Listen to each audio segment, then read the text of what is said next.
Hello students, आज हम class 11th physics unit first physical world and measurement के बारे में बात करेंगे।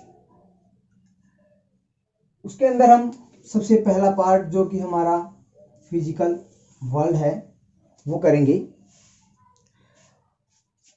उसमें सबसे पहले हमें जानना जरूरी है साइंस। साइंस क्या होती है, ये कहाँ से वर्ड आया, कहाँ से ओरिजिनेट हुआ और इसका मतलब क्या होता है। चलिए शुरू करते हैं। Science word originate from A Latin word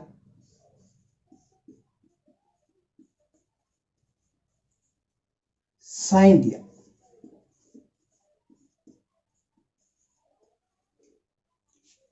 which means to know।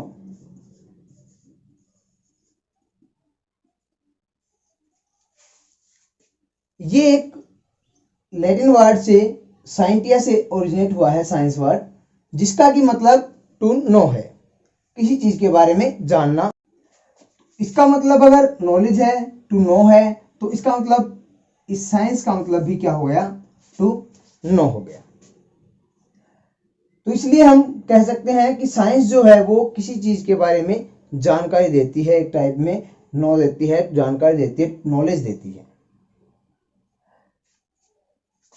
इसी के इक्विवेलेंट अगर हम संस्कृत में बात करें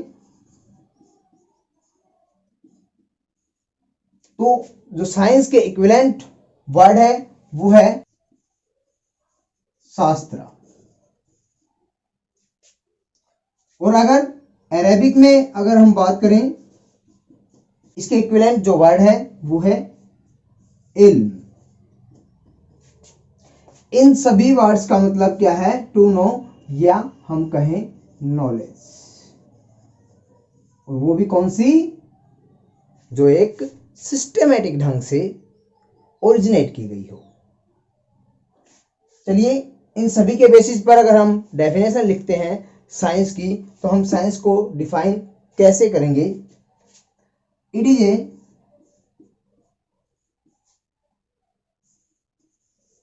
systematized and organized knowledge which obtain by careful experimentation,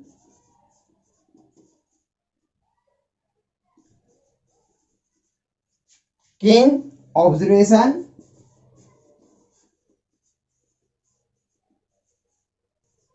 and accurate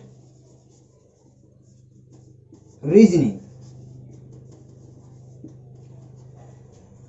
means क्या हुआ, ये एक सिस्टमेटाइज्ड और ऑर्गेनाइज्ड नॉलेज है, ज्ञान है, जो कि प्राप्त करते हैं कैसे, केयरफुल एक्सपेरिमेंटेशन से, सावधानी से एक्सपेरिमेंट करके, कीन ऑब्जर्वेशन से, बहुत ही ध्यानपूर्वक साफ सफाई से ऑब्जर्व करके इसको, एंड एक्यूरेट रीजनिंग, और उसके साथ में जो एक्यूरेट रीजनिंग लगनी है, उसके साथ में जो कैलकुलेशंस होनी है, उनको करके वो नॉलेज हमारी क्या कहलाएगी, साइंस। नेक्स्ट इसी के अंदर science divided into two types. First biological sciences,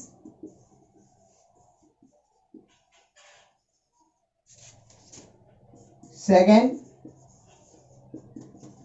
physical sciences. Biological sciences, which sciences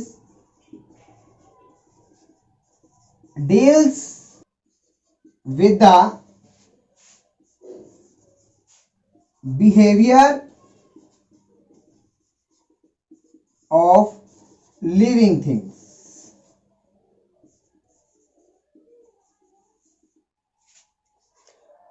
जो लिविंग थिंग्स के बिहेवियर के बारे में डिटेल्स करती हैं। एग्जांपल्स इसके अंदर जो साइंसेज आती है हमारी botany,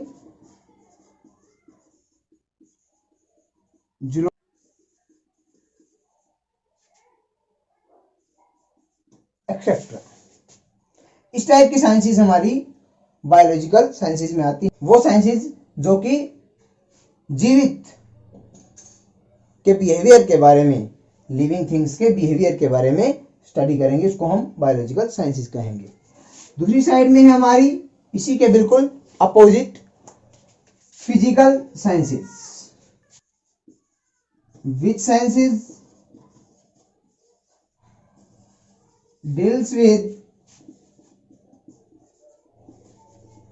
non-living things।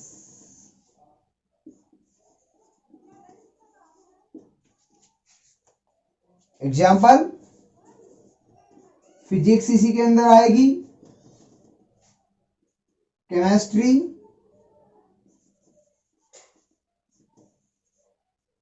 Astronomy, etcetera. ये सब साइंसेज जो कि नॉन लिविंग थिंग्स के बारे में हमें बताती हैं, नॉन लिविंग थिंग्स के बारे में डील करती हैं, उसको हम कहेंगे फिजिकल साइंसेज। फिजिक्स इसके अंदर आएगा हमारा और केमिस्ट्री इसी के अंदर आएगा, जो कि हमारे मेन सब्जेक्ट्स हैं साइंस के अंदर। आज हम बात करने वाले हैं फिजिक्स। फिजिक्स क्या है और ये कहाँ से आया, ये वर्ड कैसे ओरिजिनेट हुआ और फिजिक्स के अंदर क्या क्या होता है, मीन्स कि कौन कौन से लॉज हैं, वो हम बात करेंगे। Physics word is originate from A Greek word fuses, means nature. Physics जो वर्ड निकला वो एक वर्ड फ्यूजिस से निकला और उसका मतलब क्या है, नेचर है। तो इसका मतलब क्या हुआ कि फिजिक्स भी नेचर से ही रिलेटेड है। इसी का अगर हम संस्कृत इक्विवेलेंट लें तो संस्कृत इक्विवेलेंट जो होता है इसका वो है भौतिकी।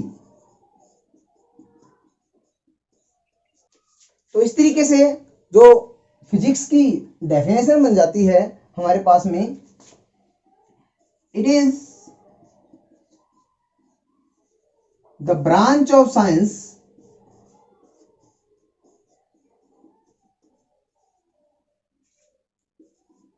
which deals with the study of basic law of nature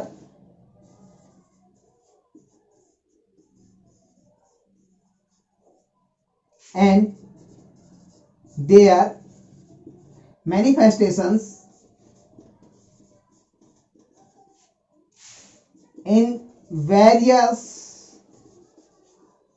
natural phenomena।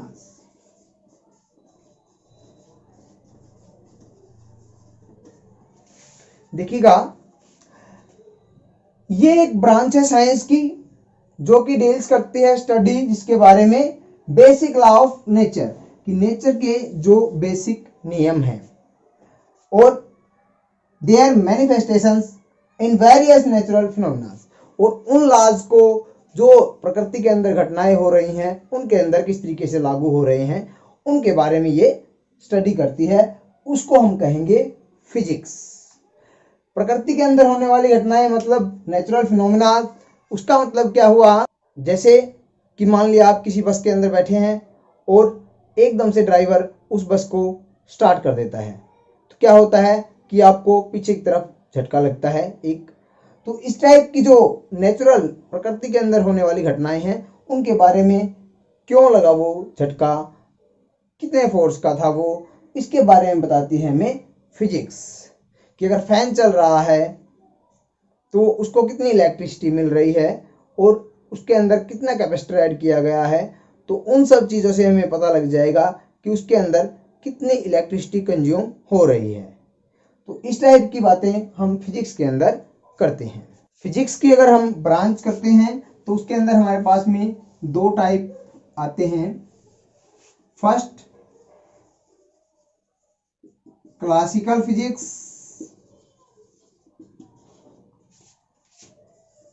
Second quantum physics.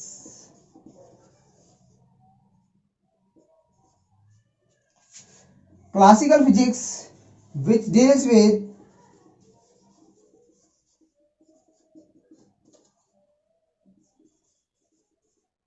macroscopic phenomena।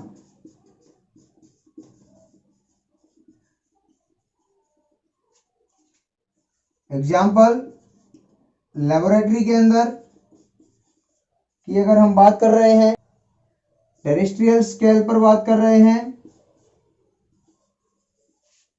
या फिर हम जो है एस्ट्रोनॉमिकल स्केल पर बात कर रहे हैं, एस्ट्रोनॉमिकल स्केल पर बात कर रहे हैं।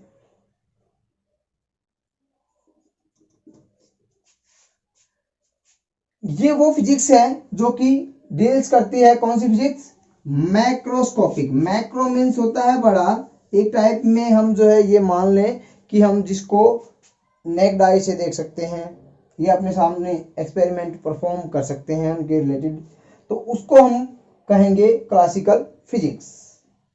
उसके अंदर लेबोरेटरी के अंदर जो हम काम कर रहे हैं, टेरेस्ट्रियल जो कर रहे हैं काम, और एस्ट्रोनॉमिकली जो कर रहे हैं हम काम, कि हमारे जो प्लैनेट्स हैं, प्लैनेट्स के अंदर किस तरीके की मोशंस हो रही है, उनको हम जो ऑब्जर्व कर रहे हैं, उनको हम देख रहे हैं, तो उस टाइप की फिजिक्स को हम बोलेंगे क्लासिकल फिजिक्स। उसी के एक अपोजिट है जो कि काम करती है,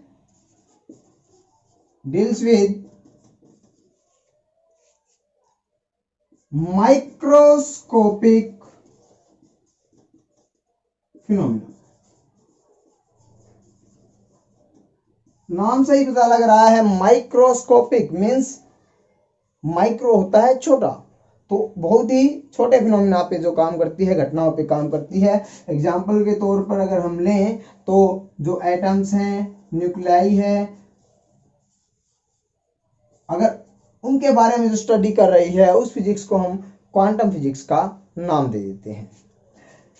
यहां पर क्लासिकल फिजिक्स आप ज्यादा पढ़ेंगे तो इसी के कुछ पार्ट्स जो कि हम आगे यूज करने वाले हैं, जो कि फिजिक्स के भी पार्ट्स बोले जाते हैं। फर्स्ट इसके अंदर अगर हम पार्ट करें क्लासिकल फिजिक्स के लिए, तो वो आता है हमारे पास में मैकेनिक्स। देखिएगा, आपको नाम से ही पता लग रहा होगा, मैकेनिक्स सुना होगा। मैकेनिक क्या करता है, किसी भी गाड़ी को अगर वो खराब हो गई है तो उसको मोशन में ला देता है, तो उसी के रिलेटेड ये यहाँ पे बिल्कुल वर्ड बता रहा है हमें। It deals with the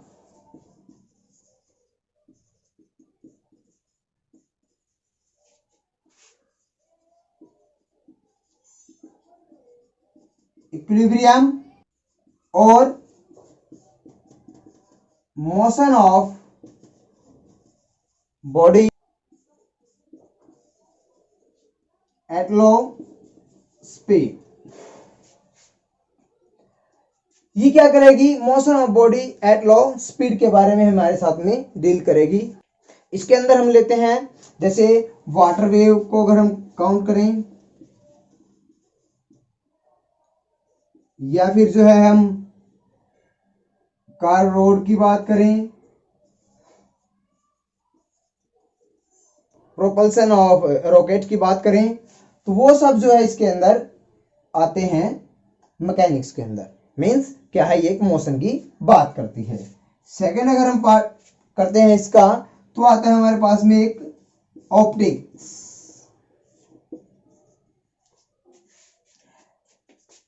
it deals with the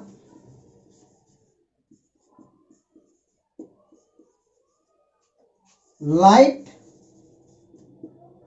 end light phenomena.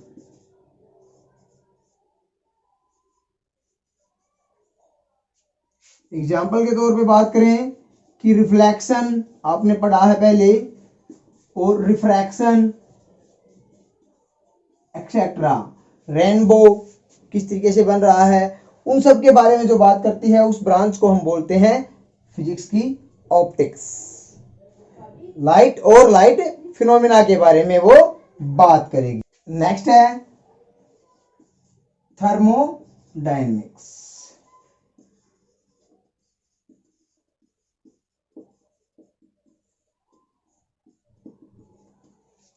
नाम से पता लग रहा है थर्मो, आपने वर्ड सुना होगा थर्मामीटर के अंदर।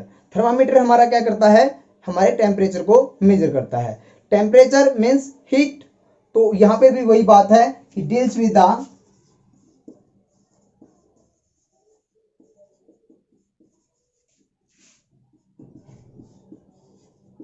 इंटरनल एनर्जी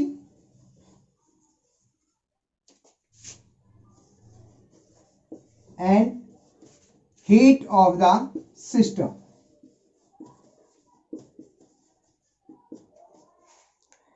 ये क्या करेगा, वो ब्रांच है फिजिक्स की जो कि डील करेगी इंटरनल एनर्जी और हीट ऑफ द सिस्टम, या हम कहें कि temperature.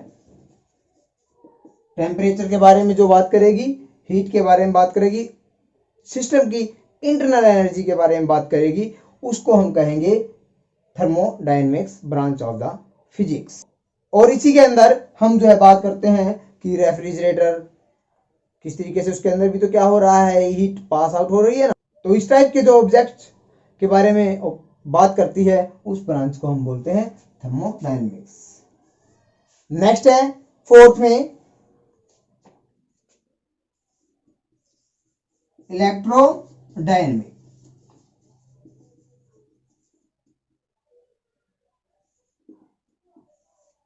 It deals with the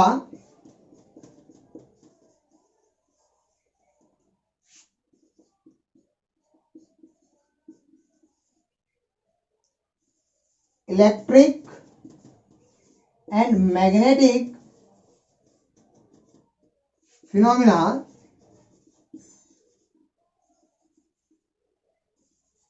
associated with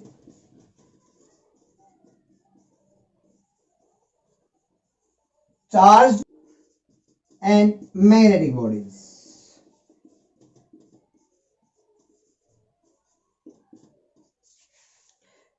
देखिएगा, ओर्स्टेड एक साइंटिस्ट हुए जिन्होंने बताया कि जहां पे हमारा मैग्नेटिक फील्ड होगा वहां पे इलेक्ट्रिक फील्ड भी होगा। तो मीन्स क्या हुआ कि दोनों के दोनों फील्ड्स आपस में एक दूसरे के साथ में काम करते हैं। तो उसी पर जो काम करती है ब्रांच फिजिक्स की, उसको हम बोलते हैं इलेक्ट्रोडायनेमिक्स, जो कि इलेक्ट्रिक और मैग्नेटिक फील्ड दोनों के बारे में बताती है, दोनों की बात करती है, उसको हम कहेंगे इलेक्ट्रोडायनेमिक्स। नेक्स्ट है फिजिक्स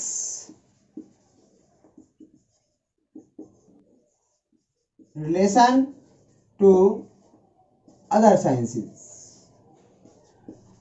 हमारे पास में और दूसरी जो साइंसेस हैं उनके साथ में कैसे रिलेशन रखती है। जैसे अगर मैथ की बात करें, हम मैथमेटिक्स के साथ में कैसे रिलेशन है।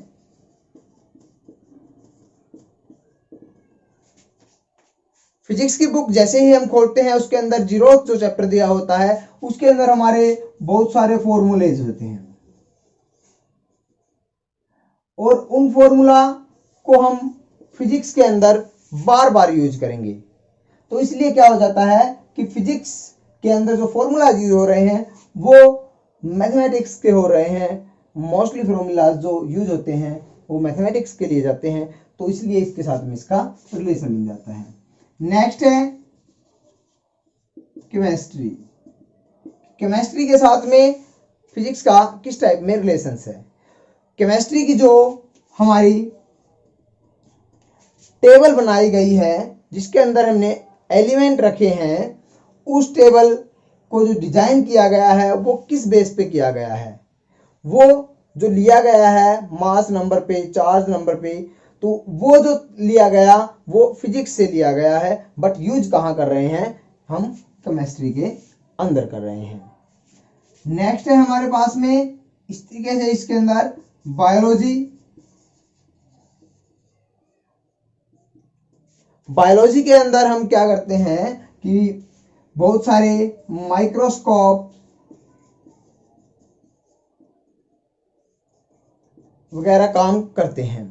तो उसके अंदर माइक्रोस्कोप जो हैं वो जो बने हैं वो किस बेस पर बने हुए हैं, वो फिजिक्स के लॉज के बेस पर बने हुए हैं, फिजिक्स ने बनाए हैं, इसीलिए जो है हम कह सकते हैं कि फिजिक्स का भी रिलेशन बायोलॉजी के साथ में है। अदर साइंसेस जैसे कि एस्ट्रोनॉमी, एस्ट्रोनॉमी टेलीस्कोप यूज करते हैं जो कि हमें अर्थ से प्लैनेट्स के इन बिटवीन जो घटनाएं हो रही हैं, स्टार्स के अंदर जो घटनाएं हो रही हैं, उनको देखने में मदद करता है। बट ये जो टेलीस्कोप बना हुआ है वो किस बेस पे बना है, वो फिजिक्स के लॉज के बेस पे बना है। इसी कारण हम कह सकते हैं कि इसका एस्ट्रोनॉमी के साथ में भी रिलेशन है। अगर हम और बात करें कि सोसाइटी के साथ में किस तरीके से फिजिक्स रिलेटेड है, कि दिन प्रतिदिन जो नई नई इन्वेंशंस होती जा रही हैं, जैसे अगर हम बात करें सैटेलाइट की, तो सैटेलाइट से हम क्या करते हैं, अनेकों प्रकार की इंफॉर्मेशंस जो भी इस वर्ल्ड के अंदर हैं वो हमें पता लग जाती हैं। तो वो भी क्या है, सोसाइटी के लिए यूज हो रही हैं। और ऐसी ही बहुत सारी चीज़ें जो कि हम यूज कर रहे हैं फिजिक्स की, साइंस के, टेक्नोलॉजी के अंदर। तो उस टेक्नोलॉजी के अंदर जो यूज होगा, वो जितना भी टेक्नोलॉजी बढ़ती जाएगी वो क्या होगा, सोसाइटी के ही काम आएगी। इसलिए सोसाइटी से भी रिलेटेड हो जाती है और टेक्नोलॉजी से भी रिलेटेड हो जाती है फिजिक्स। ये रिलेशन है फिजिक्स का अदर साइंसेज के साथ में। नेक्स्ट अगर हम बात करें तो आता है हमारे पास में फंडामेंटल फोर्सेस ऑफ नेचर। वैसे तो आपने बहुत सारे फोर्स के बारे में सुना होगा कि मस्कुलर फोर्स है, विस्कस फोर्स है, या फिर जो है फ्रिक्शन फोर्स है। बट यहाँ पे हम जो बात करने वाले हैं वो कुछ फंडामेंटल्स मीन्स मूलभूत फोर्स जो होते हैं उनके बारे में बात करेंगे, जो कि नेचर के अंदर 4 लेकर के चले हैं। वो है हमारे पास में, फर्स्ट है ग्रेविटेशनल फोर्स, इलेक्ट्रोमैग्नेटिक फोर्स, और वीक न्यूक्लियर फोर्सेस और स्ट्रॉन्ग न्यूक्लियर फोर्सेस। दो दो करके हम इसके अंदर से ये कर लेते हैं। फर्स्ट हमारे पास में है ग्रेविटेशनल फोर्स। क्या होते हैं ग्रेविटेशनल फोर्स? कि force of mutual attraction between two bodies by virtue of their masses. Newton ने बताया कि दो बॉडी के मास की वजह से उनके बीच में जो आपस में फोर्स लग रहा है उसको हम क्या बोलेंगे, ग्रेविटेशनल फोर्स बोलेंगे। वो जो न्यूटन ने फोर्स बताया था वो हमारे पास में F is equal to G m1 m2 divide by r square, where capital G इज द gravitational constant. m1 m2 is the mass of two bodies and r is the distance between two bodies. अगर मान लिया दो bodies हमारे पास में ऐसे हैं, ये m1 और ये m2, इसके बीच में ये r डिस्टेंस है, तब इनके बीच में जो फोर्स आएगा वो आएगा F is equal to G m1 m2 divide by r square. इसकी प्रॉपर्टीज क्या होती हैं? अब फर्स्ट कि ये यूनिवर्सल अट्रैक्टिव होते हैं, इनवर्स स्क्वायर लॉ को ओबे करते हैं। मतलब कि इनके देखो इनवर्स में स्क्वायर का फैक्टर आया है, इनवर्स स्क्वायर लॉ ओबे। लॉन्ग रेंज फोर्सेस हैं और वीकेस्ट फोर्स इनको हम बोलते हैं। कंजर्वेटिव फोर्सेस हैं और सेंट्रल फोर्सेस हैं। यहाँ पे कंजर्वेटिव और सेंट्रल का मतलब क्या है कि कंजर्वेटिव तो एक टाइप में कांस्टेंट आप मान सकते हैं कि बॉडी पर इक्विवेलेंट टाइप में लगते हैं, और सेंट्रल मतलब बॉडी के सेंटर की टाइप में लग रहे हैं, उसके सेंटर पर लग रहे हैं, तो उसको हम बोलेंगे कंजर्वेटिव और सेंट्रल फोर्सेस। सिमिलरली यहाँ पे एक जो है electromagnetic forces, force due to interaction between two moving charges. Electric and magnetic field are non separable. So अगर हम इलेक्ट्रोस्टैटिक फोर्स की बात करें तो वो हमारे पास में जो आता है according to Coulomb law, F is equal to 1/4 pi epsilon naught Q1 Q2 divide by r square. ये हमारे पास में कूलम्ब लॉ की वजह से इलेक्ट्रोस्टैटिक फोर्स है, तब चार्ज एक रेस्ट पर है। बट अगर चार्ज मोशन में आता है तो मोशन में आते ही क्या होगा, इलेक्ट्रिक फील्ड तो हो ही गया, और उसकी वजह से क्या होती है, ओरस्टेड ने बताया था कि जहां पे इलेक्ट्रिक फील्ड होगा वहां मैग्नेटिक फील्ड भी होगा, तो दोनों नॉन सेपरेबल हैं। तो इसी कारण दोनों की वजह से जो फोर्स होगा उसको हम बोलेंगे इलेक्ट्रोमैग्नेटिक फोर्सेस। इसकी प्रॉपर्टीज में भी अट्रैक्टिव और रिपल्सिव, अट्रैक्टिव भी हो सकता है और रिपल्सिव भी हो सकता है। इनवर्स स्क्वायर लॉ इसके अंदर भी आ रहा है, इसलिए इनवर्स स्क्वायर लॉ को ओबे करते हैं। लॉन्ग रेंज फोर्सेस हैं 10⁻36 टाइम्स स्ट्रॉन्गर हैं किससे, ग्रेविटेशनल फोर्सेस से। कंजर्वेटिव फोर्सेस हैं और ये भी सेंट्रल फोर्सेस हैं। नेक्स्ट करते हैं strong nuclear forces. Which forces binds the nucleons in nucleus is called strong nuclear forces. देखिएगा कि जो फोर्सेस आपने देखा है ये एटम है, और एटम के अंदर हमारे पास में यहाँ न्यूक्लियस होता है। न्यूक्लियस के अंदर आपके पास में जो एलिमेंट्स हैं उनको हम बोलते हैं न्यूक्लियॉन्स।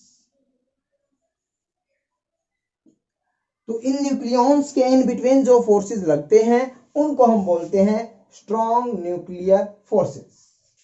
वेरी शॉर्ट रेंज जो है फोर्सेस हैं ये। प्रॉपर्टीज के अंदर हम बात करें, शॉर्ट रेंज फोर्सेस हैं, लगभग जो है 10⁻⁻15 मीटर तक लगते हैं, और 10⁻38 टाइम्स स्ट्रॉन्गर हैं किससे, ग्रेविटेशनल फोर्सेस से। 10⁻2 टाइम्स स्ट्रॉन्गर है ये इलेक्ट्रोमैग्नेटिक फोर्सेस से। बेसिकली जो है अट्रैक्टिव है, बट अगर हमारे पास में डिस्टेंस जो एलिमेंट्स के बीच में है वो 10⁻⁻15 से लेस हो जाती है तो ये रिपल्सिव में कन्वर्ट हो जाते हैं, रिपल्सिव करते हैं। और क्या है, नॉन सेंट्रल है, ऑन नॉन कंजर्वेटिव है। सेंटर के कोई इफेक्ट नहीं पड़ता और ना ही जो है कंजर्वेटिव है, एक जैसे भी नहीं हो सकते। तो ये है हमारे पास में स्ट्रॉन्ग न्यूक्लियर फोर्सेस। इसी के साथ में हम करते हैं weak nuclear forces. Weak nuclear forces क्या है, which forces appears in between elementary particles involved in a nuclear process. और न्यूक्लियर प्रोसेस के अंदर जो आपके पास में जो आते हैं उसके अंदर हमारे पास में क्या हो जाएगी, ये एलिमेंट्री पार्टिकल के बीच में लगने वाले फोर्स। एलिमेंट्री पार्टिकल एग्जांपल के तौर पे हम ले बीटा डी के अंदर तब इलेक्ट्रॉन्स एमिट होते हैं, तो इलेक्ट्रॉन एमिट होने के बाद में जो उसके अंदर रह जाता है वो क्या रहता है, एक न्यूट्रिनो बोल देते हैं उसको हम, या पॉजिट्रॉन बोल देते हैं। तो वो जो है न्यूट्रिनो, उन दोनों के बीच में जो इंटरेक्शन होती है आपस में, वो फोर्सेस वीक न्यूक्लियर फोर्सेस कहलाएंगे।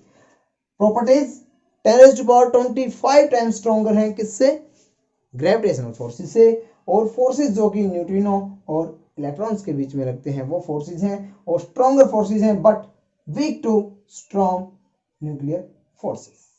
देखिएगा स्ट्रॉन्गर तो हैं बट ये जो स्ट्रॉन्ग न्यूक्लियर फोर्सेस हैं इनसे वीक फोर्सेस होते हैं। ये एलिमेंट्री पार्टिकल की जिस तरीके से इलेक्ट्रॉन्स, न्यूट्रिनो, इनके बीच में जो फोर्सेस लगेंगे उनको हम कहेंगे वीक न्यूक्लियर फोर्सेस। ये थे फंडामेंटल फोर्सेस। तो इन चारों फोर्सेस से हमारे पास में जो आ जाता है ratio of strength of 4 fundamental forces. अगर इनका हम रेशो लिखें इनकी स्ट्रेंथ का, तो वो किस तरीके से लिखेंगे, gravitational forces, weak forces, electromagnetic forces, और फिर लिखेंगे हम जो है स्ट्रॉन्ग न्यूक्लियर फोर्सेस। तो इनकी स्ट्रेंथ क्या आ जाए, अगर मान लिया हम ग्रेविटेशनल फोर्सेस की 1 मान करके चले तो ये क्या थे 10⁻25 टाइम्स स्ट्रॉन्गर थे, और ये क्या थे 10⁻36 टाइम्स स्ट्रॉन्गर थे, और ये 10⁻38 टाइम्स स्ट्रॉन्गर थे। तो ये हमारे पास में स्ट्रेंथ आ जाती है किसकी, 4 फंडामेंटल फोर्सेस की, 4 फंडामेंटल फोर्सेस। नेक्स्ट टॉपिक है इससे कंजर्वेशन लॉज। हमारे पास में 4 कंजर्वेशन लॉज हम इसके अंदर पढ़ेंगे। उसके अंदर सबसे पहले हम करते हैं conservation law of energy. Conservation का मतलब आप समझ लीजिएगा, कहीं पे भी अगर आता है तो इसका मतलब है कि कांस्टेंट, एक जैसा। जिस भी चीज के बारे में बात की गई है वो एक जैसी रहेगी, उसका सम जो रहेगा ओवरऑल वो एक जैसा रहेगा। तो कंजर्वेशन लॉ ऑफ एनर्जी कहा गया है तो एनर्जी की ही बात करेंगे। The energy neither be created and nor be destroyed, but it can be changed one form to another and transfer from one place to another। ये कहता है आपका कंजर्वेशन लॉ। या फिर इससे हम कहें कि हम कह सकते हैं, we can say that total energy of an isolated system remains unchanged. Example के तौर पे अगर समझें तो अगर मैं ये मार्कर यहाँ से छोड़ रहा हूँ और मेरे यहाँ पे ये हाथ पे आकर गिरता है, अगर मैं मान लेता हूँ कि ये यहाँ पे हाथ जो है, यहाँ पे ये अर्थ की सरफेस है और ऊपर से ये छोड़ा गया है, तो क्या हुआ कि पोटेंशियल एनर्जी कन्वर्ट हो गई काइनेटिक एनर्जी के अंदर। बट टोटल सम जो रहा, मैकेनिकल एनर्जी जो रही, वो हमारे पास में mechanical energy is equal to the potential energy plus kinetic energy, इन दोनों का सम ही रहेगी। तो कुछ पार्ट अगर मान लिया ये 1 है, ये 4 है, फॉर एग्जांपल कर रहे हैं सिंपली वैसे ही, तो हमारे पास में टोटल क्या था, 5 था। तो क्या हो गया कि अब ये जो है चेंज हो सकता है कि ये 2 हो जाए, ये 3 हो जाए, बट जो टोटल रहेगा वो सेम ही रहेगा। ये कहता है law of conservation of energy. Next law है law of conservation of linear momentum. This law states that if no external force act on a system then its linear momentum remains constant। देखिएगा, linear का मतलब simple line के अंदर है। अब हम जानते हैं कि मोमेंटम की अगर बात आई है, मोमेंटम को हम स्मॉल p से डिनोट करते हैं। p इज इक्वल टू mv, मास और वेलोसिटी पे डिपेंड होगा। बट वी नो दैट कि the rate of change of momentum is directly proportional to the force according to Newton second law। Momentum change होगा कब, फोर्स के डायरेक्टली प्रोपोर्शनल होगा। अगर फोर्स ही change नहीं हो रहा, उसमें फोर्स ही नहीं लग रहा, तो क्या होगा, मोमेंटम भी कांस्टेंट रहेगा, एक जैसा रहेगा। फोर्स लगेगा तभी तो क्या होगा, उसकी वेलोसिटी चेंज होगी, और वेलोसिटी चेंज होगी तभी तो क्या होगा, उसका मोमेंटम चेंज होगा। तो उस केस के अंदर हमारा जो law of conservation of linear momentum कहता है कि फोर्स नहीं लग रहा, तो क्या होगा, उसका मोमेंटम भी कांस्टेंट होगा, एक जैसा होगा, वो चेंज नहीं होगा। नेक्स्ट है law of conservation of angular momentum. बिल्कुल सेम है, लीनियर और यहाँ पे है एंगुलर। यहाँ पे एंगल की फॉर्म में बात करेंगे, वहां पे सीधे स्ट्रेट लाइन की फॉर्म में बात कर रहे थे। यहाँ पे अगर एंगुलर फॉर्म में बात करें, तब एंगल की फॉर्म में कोई भी ऑब्जेक्ट रोटेट कर रहा होता है तो उस फॉर्म में हम उसके अंदर फोर्स को फोर्स ना बोल करके टॉर्क बोलते हैं, वही इसके अंदर चेंज है।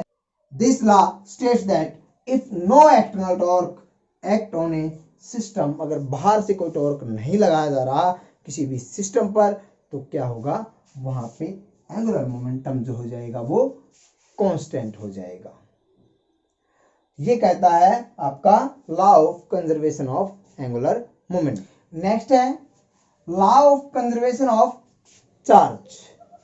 This law states that total charge of an isolated system remains constant, और we can say that charge neither be created or nor be destroyed, but it transfer from one body to another body।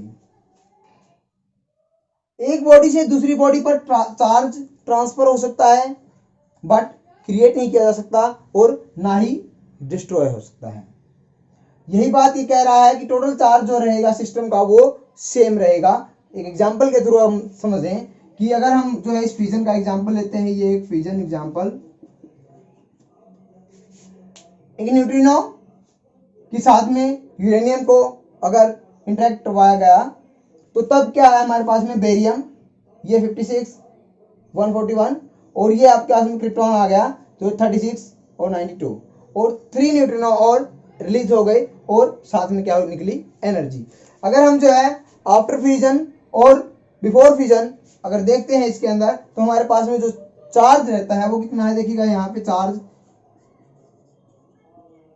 और यहाँ पे charge 56 plus 36, और यहाँ पे देखिएगा ये 3 into में 0 है, ये 0 ही हो जाएगा, तो ये भी 92 और ये भी 92, तो यहाँ पे कोई भी चेंज चार्ज का नहीं हुआ है। यही बात कहता है कि कंप्लीट सिस्टम के अंदर जो चार्ज रहेगा वो सेम रहेगा, law of conservation of charge. तो ये आपका फर्स्ट चैप्टर फिजिक्स के अंदर से फर्स्ट यूनिट का फिजिकल वर्ल्ड।